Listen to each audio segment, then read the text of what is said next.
My name is Madi Dangerously. This is Dangerously Tarot. I'm coming to you today with your April 2019 full moon reading. This is just me sharing my knowledge and findings and understanding of this full moon energy with you guys through tarot and then also some this astrology tidbits in the mix to just help us understand like how we're feeling, how we're processing things, where things may be going, where we also understanding where we want them to go within ourselves, because a lot of these full moons are very reflective in nature. They're making us think about what we're doing now, what we really want to be doing, or where we're at, where we really want to be. It is always in opposition. It always brings up something that's in opposition. It makes us address what is, makes us ask ourselves what do we really want it to be, and it makes us work, understand how we can work with the energy to make it what we want it to be, which is ultimately manifesting what we truly desire. So it's always powerful times of manifestation. It's always powerful times of also releasing, which helps us to bring about new beginnings. But then at the same time, it's also endings, because something has to end for new things to begin and to create space. So there's always that constant theme of something needing to be released, something to needing to be brought into balance, something needing to be faced. So this full moon is called the pink moon. Well, it has many names actually, which I think it's always interesting, the names that these moons have, and then they have different names from different cultures and different places. And so it's also called the egg moon, it's called the fish moon, it's also called the melting moon by some of the more like Native American tribes that were like up in like the North Pole, because it was, or not, sorry, not the North Pole, but in colder regions, because it denotes the time in which things start to warm up and the ice starts to melt. So I actually thought that was a pretty powerful analogy for this energy, because something frozen now being released, something that was once maybe hardened or maybe not really understood or maybe not clear, now it's gaining some fluidity, it's gaining some clarity, it's gaining some movement, even maybe something that we've been working on is moving a little bit more still than we wanted, and now it's different. So it's definitely acknowledging that new phase, this new state of being, and a new flow. This full moon is in Libra. Libra is an air sign, air, also a very feminine sign ruled by Venus, and today is also Friday. So there's a lot of echoes of love and nurture in this full moon, and it's about like how we nurture ourselves, how we nurture each other, how we nurture the people around us, how we cultivate our relationships, how much time do we spend with other people, how much time do we spend with ourselves. Like it makes us address a lot of those things and asks us to bring those things into balance. So this energy, like I said, Libra, it's about balance. It's about bringing things into justice. So this is definitely a good energy and good card to meditate on in this time, and asking yourself, okay, where are things out of balance? What is feeling unfair to me? What has happened to me that feels like ridiculously unfair to me, that there needs to be some justice? And I meditated on this for myself and also for the collective.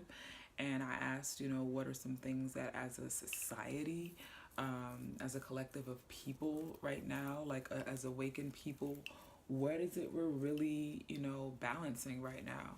What is it we're really confronting within society and within ourselves? And I got the Ace of Swords, and the Ace of Swords is a card, definitely air energy, but it's a card about new beginnings in our thoughts, beliefs, and also even in rules and structures and things like that. So I think this definitely feels not political, but almost like a response to how most of us, I feel like, feel about just government and politics and how things are, the way in which things are run, right? So whether it's an organization that you work for that's not doing its job, or working, or just living in this country that doesn't seem like they're serving its people, or just being involved in things and constantly question like, okay, who are these rules here to serve, right? Who are these beliefs actually serving? Are my beliefs actually serving me? Is it time for me to change the way I'm thinking about certain things? Is it time for me to change the way I'm expressing certain things too? And it's almost like a new wave of thinking or being or believing that kind of maybe seems like it comes out of nowhere, and it's like a new stroke of clarity, a new moment of clarity. And it's just bringing new messages. So this full moon definitely seems to be strong with messages, especially it's coming right on the the hinds, or was it's coming right after Mercury is finally starting to move direct. You know, like Mercury's been in shadow for the last like week or so, and before that it was in retrograde for a minute, and there was a lot of fogginess. So it's like now it's coming out of that fogginess, and then now Venus is also now like Venus is in Pisces, and I also think that's retrograde right now too. So it's also kind of like it's combing over these relationship things, combing over these feelings, it's combing over these goals that we have for ourselves, right? So another question: what is it we're ready to release, right? What within our consciousness already, as a people, as a collective, as a society, are we actually ready to release? And the card that I got for that was the Hierophant. The Hierophant is about tradition. It's about old ways of doing things, and it's like it's old knowledge, right? And not old saying that it's bad, but it's just like it's not necessarily a new way of thinking. It's the ways that things have been handed down to us, that we've been told that things are supposed to go, the things that we've even learned in school that have formulated who we are today, or even the things that we grew up with in our family structures that kind of molded us and conditioned to say like, hey, this is who you're supposed to be in life, and this is which we're following suit. So it seems like a lot of us are, I don't want to say we're wanting to release it, but wanting to make it more of our own, maybe. Wanting to find more of our own unique stamp in how we want to exist in this world, and not necessarily let people or things and rules from the past dictate what is right for us now in society. It's really asking for us to like have a new mature, approach to how we come at a lot of our issues in society, instead of just saying, well, this is what we've done, this is what we've done, so this is what we have to do. It's like, well, okay, this is a new time, right? There are nuances in these situations. There are new things that still need to be thought about, and that could be brought into light and brought into attention. So it's like we need to be having more of those conversations, more new ideas, more fresh concepts. And we need to be now more than ever willing to let go of so much limitation and structures and ideologies of the past that are not serving us today in the present, and however that's influencing our personal day-to-day lives, however it's affecting our lives when we step out into the world and interact with other people. We need to be bringing those things into balance. And even that too, like, are you doing certain things to only appease past stuff and structure? Are you being true to who you are now in the present, right? So on a subconscious level, or on a more hidden level of what needs to be released, I pulled first the Eight of Wands. So that right there feels like a demand for action, a demand for activity, a demand for change in the immediate. It's like instant manifestation. It's like, okay, all of this needs to be different now. So I feel like on a spirit level, we're all screaming out for that, right? As a clarifier, I pulled the Four of Wands. So to me, this is like we're wanting to change how we are viewing happiness. What is our happiness? What is our success? What makes us feel fulfilled? What is family to us? Either how we interact with those people in those different lanes of our lives. And I think what is needing to be released around those ideas, it's not so much releasing those things, but it's releasing how we think about them, and asking us to change and have a rebirth in how we think about those concepts. And we just redefining these things. I think a lot of this is just asking for us to personally redefine our own existence, claim our own existence here, and not let other people do it for us. And that's on a community level, that's on a global level, that's on a local level, it's on a spiritual level, it's on a personal level. It's man, because all of the, and I feel like every time I do a full moon or new moon reading, I echo this because it's just so true, because it's like all of these shifts are working together ultimately to make us freer. It's all about like, are you living your most authentic life, and how can we help you this phase to do it? So this phase, in a matter of our authenticity, I feel like is asking us about our relationships, right? How we are relating to our society, how we relate to ourselves, how we relate to people in intimate settings too, and even asking us to maybe heal and forgive things in our relationships from the past so that we can have these new beginnings. Because it's like, okay, we've been working for new beginnings, but there may be something left, because this is in the last degree of Libra, right? So it's kind of like, it's in the heavier elements. It's like the last thing you need to do before it goes somewhere else, before you can have this new relationship that you want, before you can have this new life that you want, or this new love, this new success that you want. What are the old things from past relationships that we still need to kind of release, bring into balance? What are the unfair things that have happened to us that we're still holding on to and still expecting on some level to happen again? Time to address all of those things.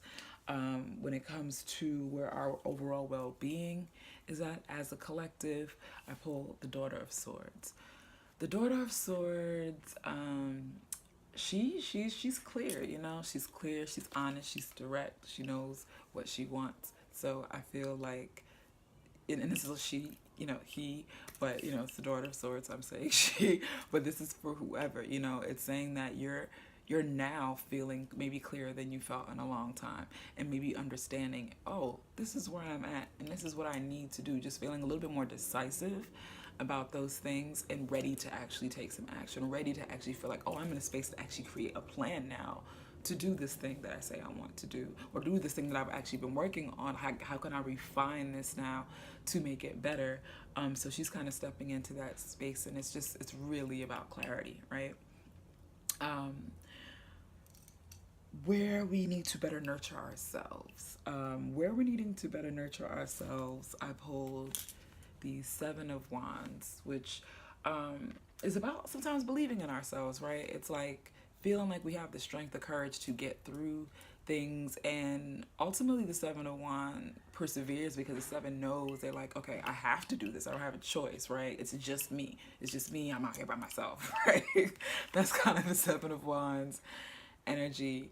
And maybe that nurturing within ourselves, or reminding ourselves that that's not always true, right? Maybe it's like echoing, it's like, hey, you feel this way, but you're not always alone, and you do have support whether you see it or not. So it's reminding yourself that you're being supported, and other forces, other energies, other beings, other people want you to win the same way that you want you to win.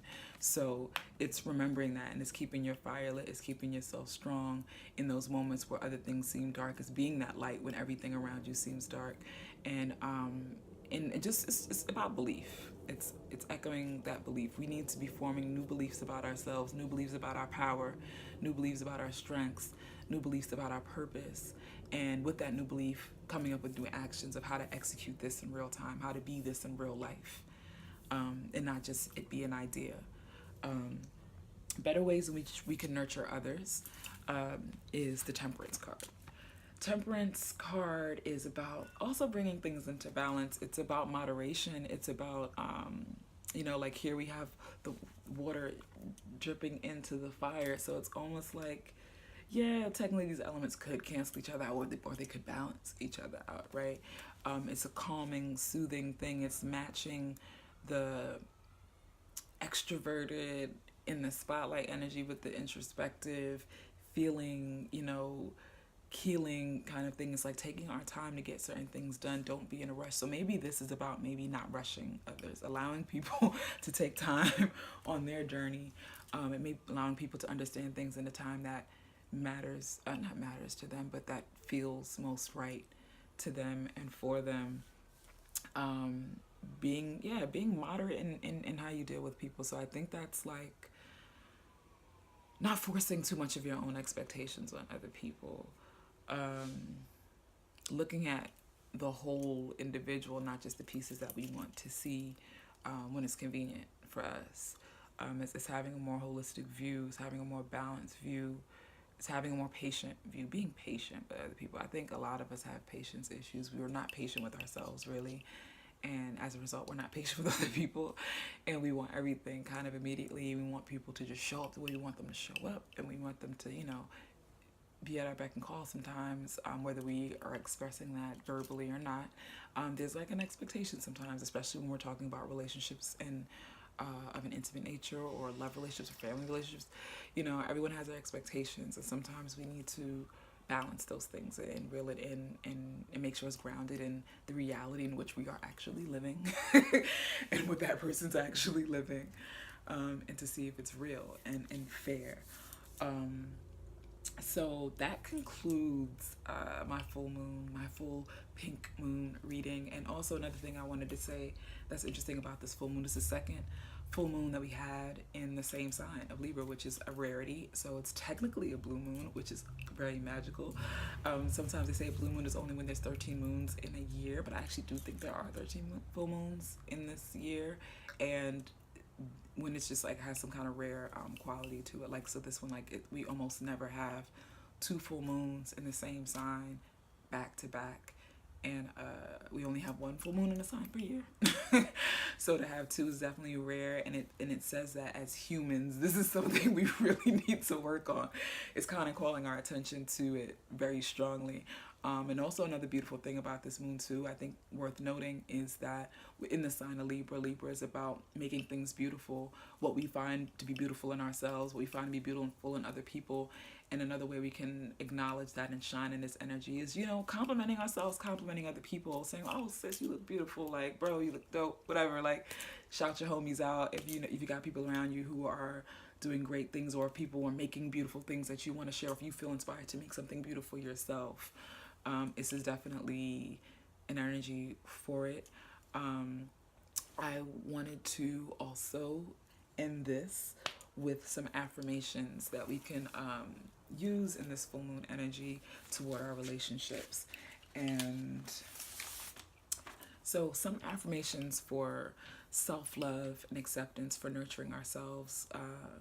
And you can do this in any way that you see fit and that's pleasing to you, and at a time that works for you. I accept myself completely, here and now.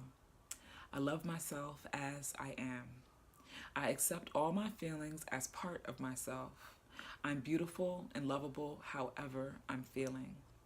I am now willing to express all of my feelings aligned with my highest good. It's okay for me to have fun and enjoy myself, and I do. I do what makes me feel good always. I am now feeling deep peace and serenity within my life. I am thankful to be alive here and now. Some affirmation, and you can obviously change those however you like. Write them, put them around you, say them to yourself every morning.